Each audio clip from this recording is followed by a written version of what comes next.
I know how difficult it can be to feel off after eating, and it's so hard to eliminate foods and figure out what it is exactly that's bothering you. Did you know that 1 in 3 Americans think that they're sensitive to gluten, but only about 1% actually have celiac disease? For everyone else, it could be something else in those foods called FODMAPs. And you've started using FODzyme. How's that working out for you? Oh, it's so great. So I got this little jar, and I put my FODzyme packets in the jar, and it just sits right on our kitchen counter. It's a tasteless powder that you sprinkle right onto your food, and it helps to break down the FODMAPs, the hard-to-digest components in food that can cause bloating, gas, and pain before they cause discomfort. So what's the biggest thing you've noticed, the biggest difference? Bloating. And FODzyme helps with all of that. Yeah, think of it like Lactaid, but for garlic and onions, wheat, beans, which is a big one for me, cheese, and other common foods with FODMAPs. And we believe in FODzyme, and so we're very excited to partner with FODzyme to offer you 30% off your first order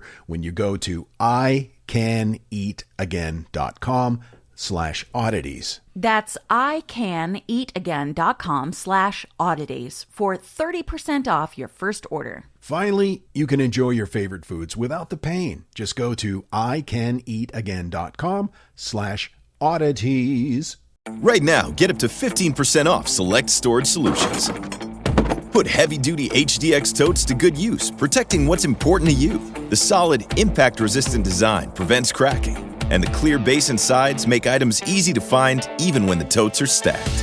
Find select shelving and tote storage up to 15% off at the Home Depot to organize every room in your home, from your garage to your attic. Visit HomeDepot.com. How doers get more done. The Box of Oddities. I can't even think of the last time I listened to a voicemail. I just read the text. Yeah, we get the transcribed voicemails, and it makes things so much easier. And most of the time, I don't even acknowledge it. But, you know, this time I had to listen to the voicemail because let me read to you verbatim. Oh, okay. What this transcribed voicemail says. Hello. They messaged you for Jerry Elwise, as I've been a Wolves. We can send a quote to Maria, I miss you, at phone number. Okay, speak anyway here. The restaurant works at 3 a.m. Look forward to speaking with you. How about stay? Please stay safe. Bye-bye. Okay. Yeah, there's a lot to unpack there. Magnificent. My favorite is, I miss you. We miss you too. I listened to the voicemail like 3 times. I still don't know who it's from. The only thing I recognize, and it makes total sense, is my name. As I've been a Wolves, I'm sure was Katrina Walls. Ah, that makes sense. You'd think in today's age of modern technology that we would have mastered this whole transcription technology, but apparently only to a certain degree. Wow. And then we watched Deep Blue Sea. And then we watched Deep Blue Sea. That was a movie I watched once when it came out, and it's been a bajillion years since I saw it. For some reason, I was thinking that it was a bad movie. No. But after watching it again last night, I really have to say it was far more horrible than I remembered it. We're having a party, man. So good. Who wrote that dialogue? Oh, my God. Anyway, you've heard us talk about this. Every time we get home, our dog Sid meets us at the door, and not just because he's excited to see us. Right. He must take my shoe. He wants Cat's shoes. He grabs one very gently in his mouth and trots off looking ridiculously proud of himself. So proud. And he carries it over to this ever-growing pile of shoes that he's been building for days in the living room. Mm-hmm. We don't really know why. We never taught him to do it. It's just Sid's thing. Yeah. And then he'll go back and get the other one and bring it back to the pile. No shoe left behind. How many shoes did you put away the other day from that pile that he created in the living room? 7. 7 shoes. 7 shoes. Well, this got me thinking about another collection of shoes, only this one wasn't sitting in our living room. It was sitting in a cave in Armenia. Oh. and nobody has known why they were there, but they have been for over 6,000 years. What?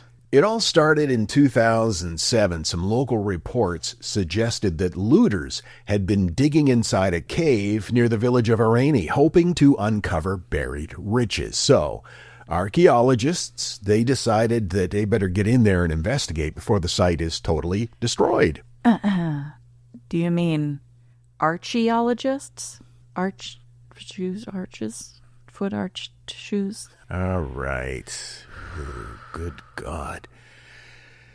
So, what archaeologists discovered was a moment in time.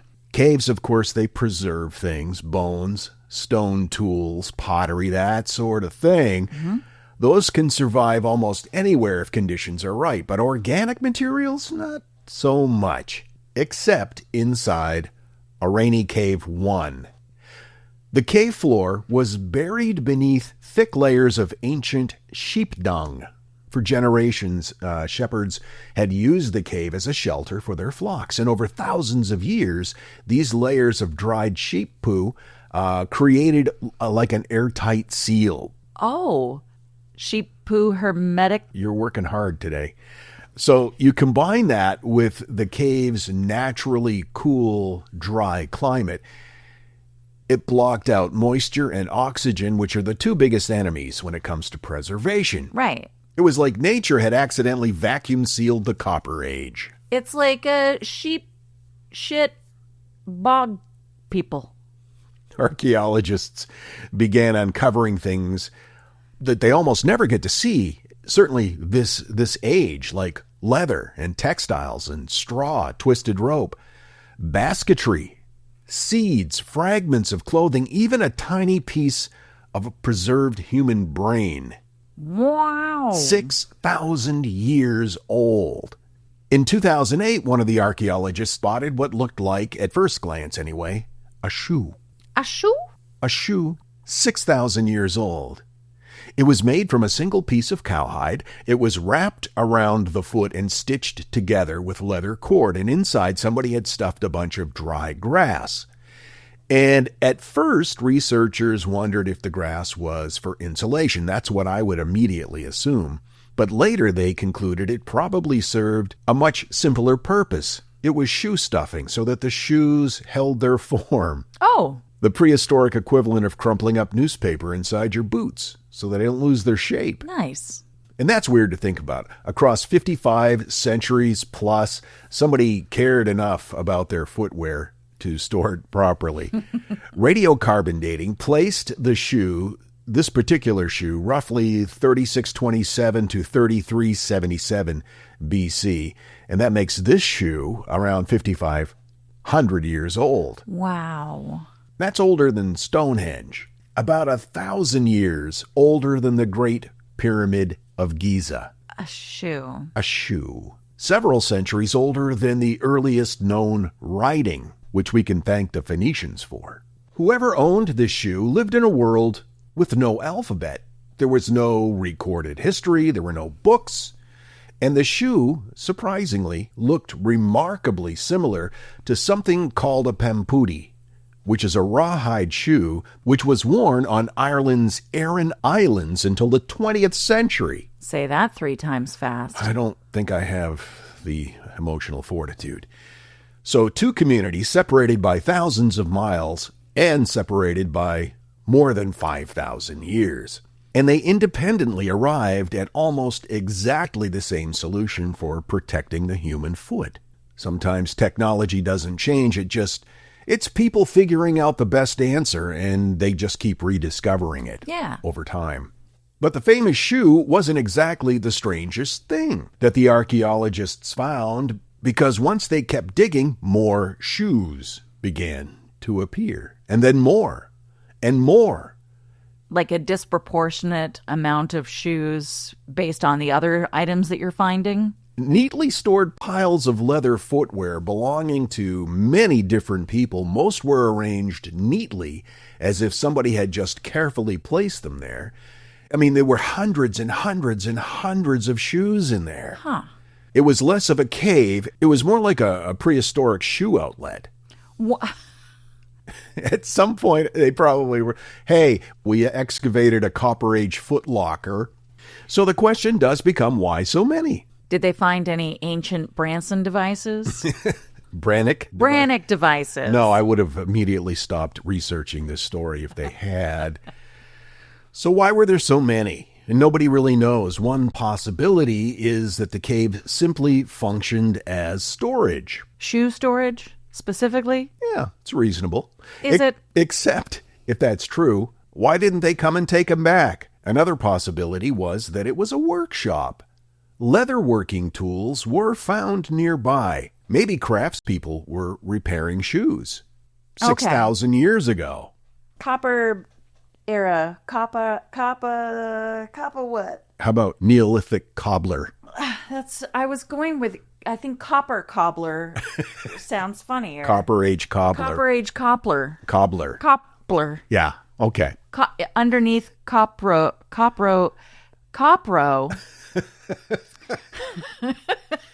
Okay. It's a reasonable assumption that might be it, but the evidence never quite closes the case. And then the cave starts becoming something else entirely, because deeper inside, archaeologists uncovered evidence that this wasn't just a storage site. It was more of a ritual place.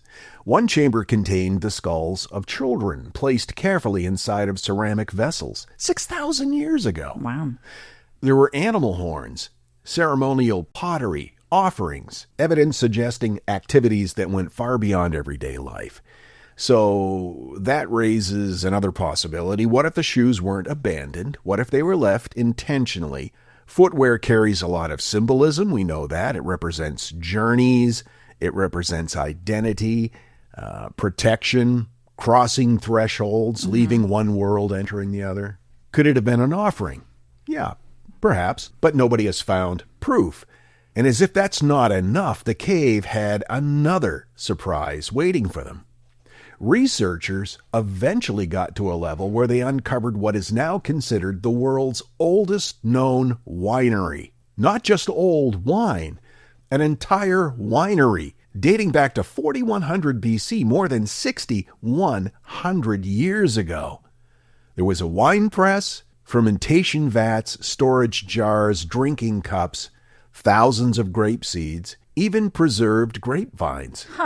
Everything needed to make wine was all sitting together in this one strata of sheep poop. It was like somebody just got up and left 6,000 years ago.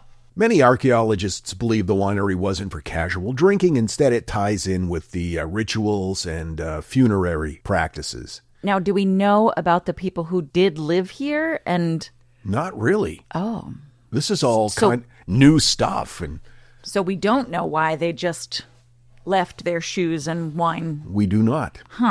And that's kind of frustrating for me, because there really is no answer to this, just speculation. But it conjures up a picture of a funeral 6,000 years ago. Fresh wine is being made inside a cave. Ceremonies unfold by firelight. Offerings are placed beside the dead. And somewhere nearby, people are leaving behind shoes, maybe forever. It's easy to think of prehistoric people as simple and primitive. But these were people who were skilled leather workers. They were winemakers. They were farmers, craftspeople. They stored food, built sophisticated ceramic vessels, created rituals important enough to repeat across generations. This is fascinating. They lived rich, complicated lives. Maybe someday archaeologists will figure out why, for thousands of years, people left their shoes inside the cave. For us, well, at least me, I'm still trying to figure out why Sid keeps stealing your shoes. We think we have the answer. We think we know the timeline. Yeah. And then something like this appears and completely shoots that out of the water. 6,000 years ago, they were taking off their shoes and drinking some wine. In a cave. In a cave. It was a nice cave, and there was no sheep dung there. Oh, at the time. At the time. Yes, of course. Yeah. This comes from the study by Ron Panassi, first direct evidence of Chalcolithic footwear from the Near East Highlands. the UNESCO World Heritage Center, and Wikipedia. Wow, that was unbelievable. Caveless footwear. Oh. Yeah. Neolithic Tom McCann's. No, Neolithic Nike. There you go. Yeah, that's better. Well, if you know anything about us, you know that we have weird eyeballs. We sure do. And so it's important to us, if we're going to have to wear glasses, to look good. And you know me, I'm frugalicious. So I will sometimes put off buying new glasses because I don't want to pay for them. But that is not a problem anymore because of Zenni. Zenni is an online eyewear shop. Prescription glasses, sunglasses, blue light lenses, starting at under $30. And we have just ordered our Zenni glasses. It was super easy. You go to zenni.com, pick a frame, upload your prescription, and they ship right to your door. And they start at under $30. No appointment, no store, no upsell at the counter. You don't have to watch someone wait for you trying on glasses. Over 150,000 five-star reviews. And if you've never bought glasses online before, Zenni has a virtual try-on so you can see exactly what your frame is going to look like on your face. Or in my case, my big fat face. What I have found is that I can't wear the round frames. That makes my face look fatter. I wear the rectangular frames that are a little more oblong. You look beautiful in anything that you put on your face. But Zenni sure does help. If your glasses are overdue for a refresh, now's the time. Go to zenni.com/podcast and use code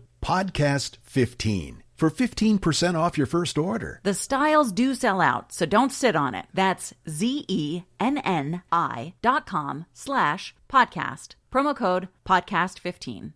Since we moved back from Ecuador, I've stepped up my fashion game.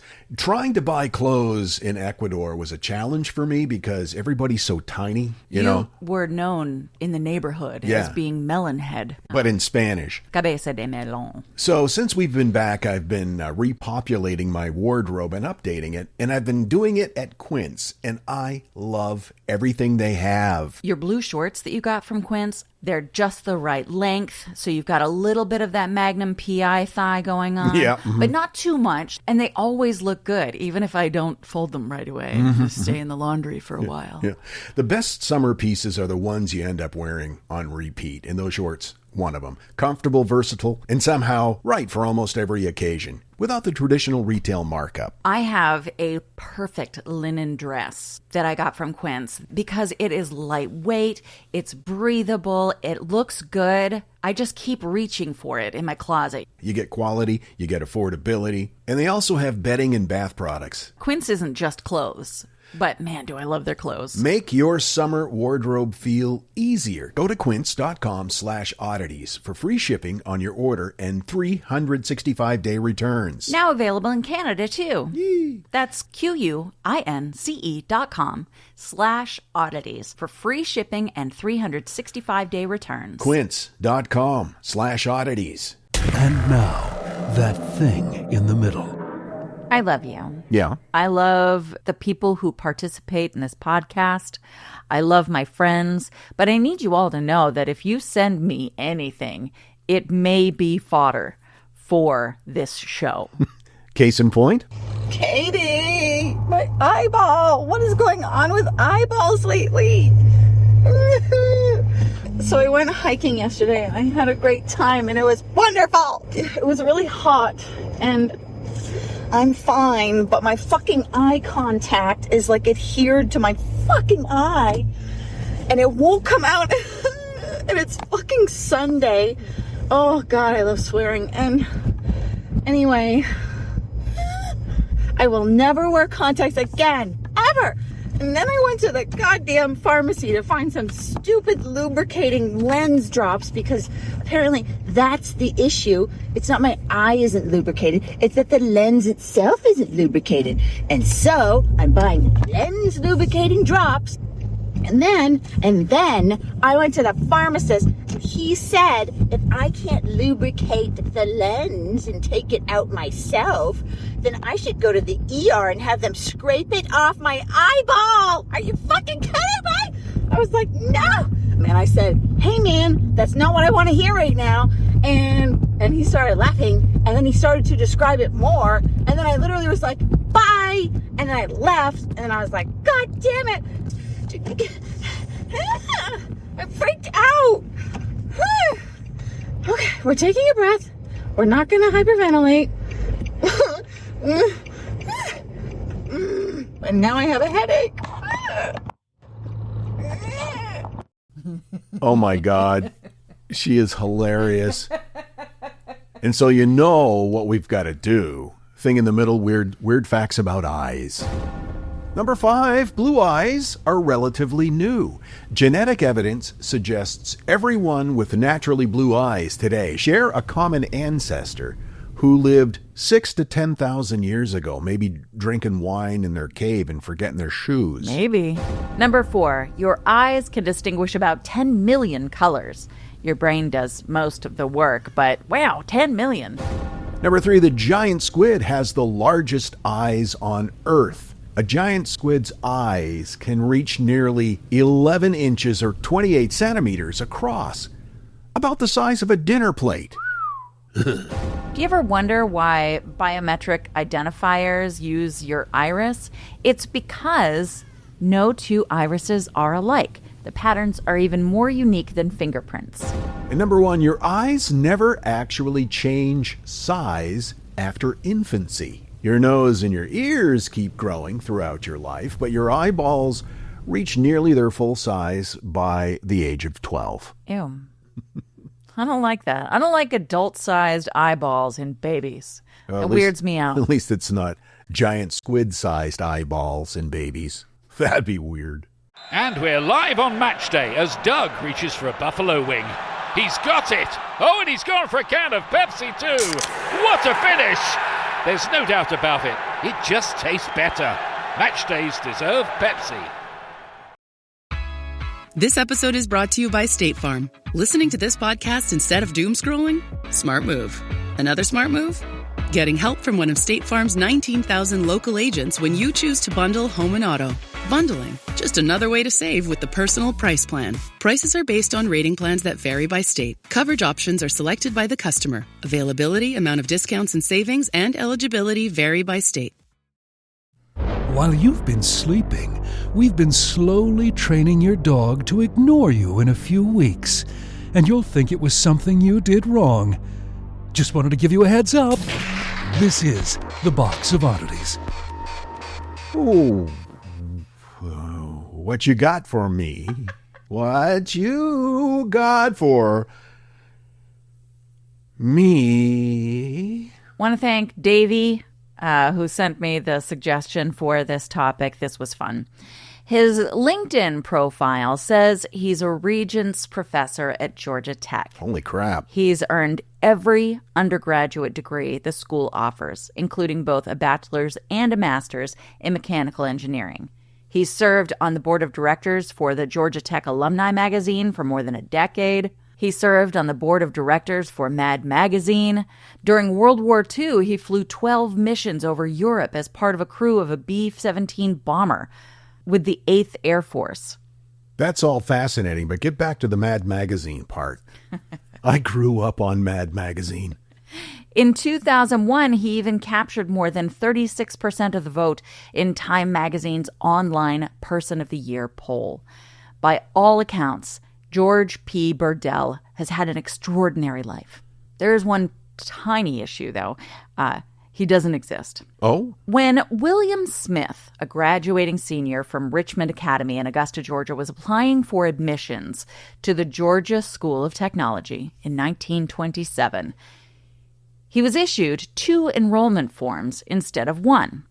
Some say it's because they had to, handwrite this all, and so they just sent out 2 in case you messed one up. Some say it was a clerical issue. It doesn't really matter why. He was sent 2. Now, the school that he went to, Richmond Academy, the principal there, George P. Butler, was known to students simply as Major Butler, and he was an ardent supporter of the University of Georgia. His loyalty ran deep. He'd served as the captain of UGA's football team during its early years, including the 1893 game against Georgia Tech that helped ignite the fierce rivalry between the two schools. Apparently, his allegiance was not merely nostalgic, it shaped his leadership, and he actively encouraged and at times pressured his students to attend UGA, dismissing Georgia Tech as an inferior choice. Wow. Now, Ed, who'd already decided on Georgia Tech, found Major Butler's constant campaigning less than inspiring. So, when Smith found himself holding an extra application form, he saw an opportunity, and he began filling out the extra form in his principal's name. Imagining the irony of enrolling Major Butler at the very institution he disdained. As Smith began writing, though, a moment of hesitation crept in. He'd gotten as far as George P. B. before considering the potential consequences of putting his principal's name down directly. He altered course and completed the form under a different name, George P. Burdell, borrowing the surname of a friend's family. The result was a fictional student who became fully enrolled at Georgia Tech. Oh, my God. Now, most people would have stopped there. Ed did not. Ed Smith committed fully to this ruse. Once both he and Burdell were accepted, he registered Burdell for the exact same courses he was taking. With the help of a few trusted friends, they meticulously maintained the illusion. Friends covered for Burdell during attendance by answering when his name was called. He submitted assignments, completed exams, and ensured that Burdell kept pace academically. To avoid suspicion, he deliberately varied answers here and there and altered handwriting styles to create the impression of a distinct student. Wow. You see, I would just be focused on passing the classes. I know, honey. And he's got this full-blown ruse. I have a feeling that Ed Smith was probably quite bright, and there is nothing in the information that I found that implied that his family was of stature, but I get the feeling that that's the case. Okay. Doesn't this feel like the prank of a rich kid? A wealthy kid who Yeah. just doesn't have a lot to worry about. When there were tests, he would take it twice and turn them in under different names. And somehow it worked. By 1930, the school had awarded Burdell a bachelor's degree in mechanical engineering. After graduating, Smith went back to school. And so did Burdell. They both received a master's degree. Oh, my God. What began as a simple prank, though, evolved into something much larger. The joke escaped its creator. In 1930, the Onyx Society, Georgia Tech's oldest secret society, offered Burdell membership. An early prank using Burdell's name came after a student was snubbed by a fraternity he'd intended to join.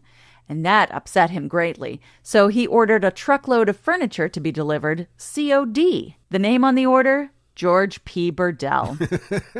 Burdell became a sustained illusion that eventually became one of Georgia Tech's most famous traditions, with George P. Burdell taking on a life far beyond Smith's original joke. The college lists him as an official alumnus, even though his name remains on active student rolls. In fact, with more enrollment attempts by Burdell, Georgia Tech required students to register for classes through computers in 1969. But to keep the prank alive, some students came together and hacked the system and registered Burdell for every class. That totaled over 3,000 hours of classes. Oh, my God. Even after the Institute made changes to the registration system, Burdell was victorious again in 1975 and 80. To this day, George P. Burdell is listed as a letterman in the official media guides of two tech sports, football and basketball. This is hilarious. It truly takes a village, doesn't it? It does. It does. Football from 1928 to 1930, basketball from 56 to 58. Wow. He was also listed as Georgia Tech swimming and diving's team captain in 1988. Even though they technically didn't have a swimming and diving team in that year, but who cares?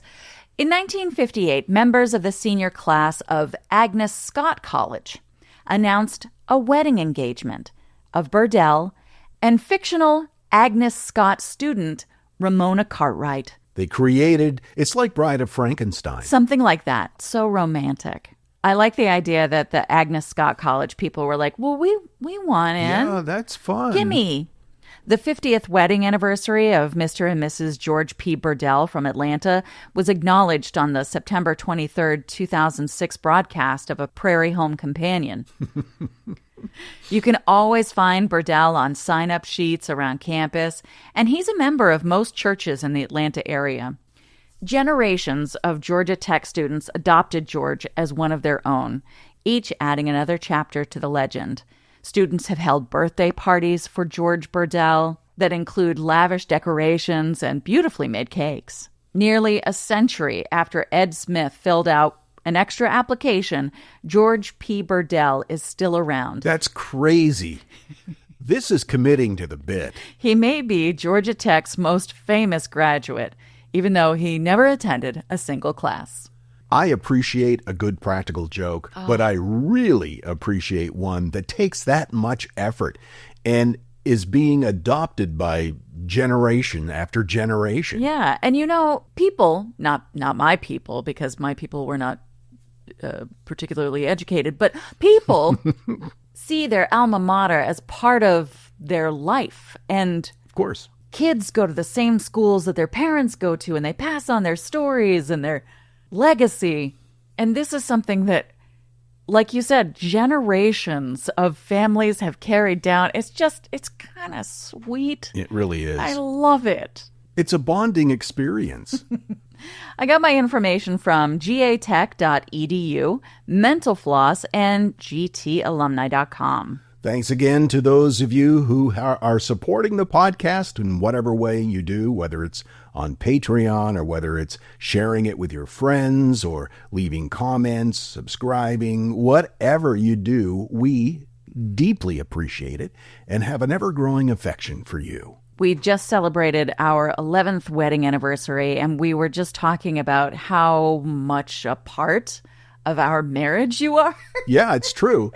It's weird. 8.5 of those 11 years, we've been hanging out with you, the Freak family. So congratulations on your anniversary. Yeah.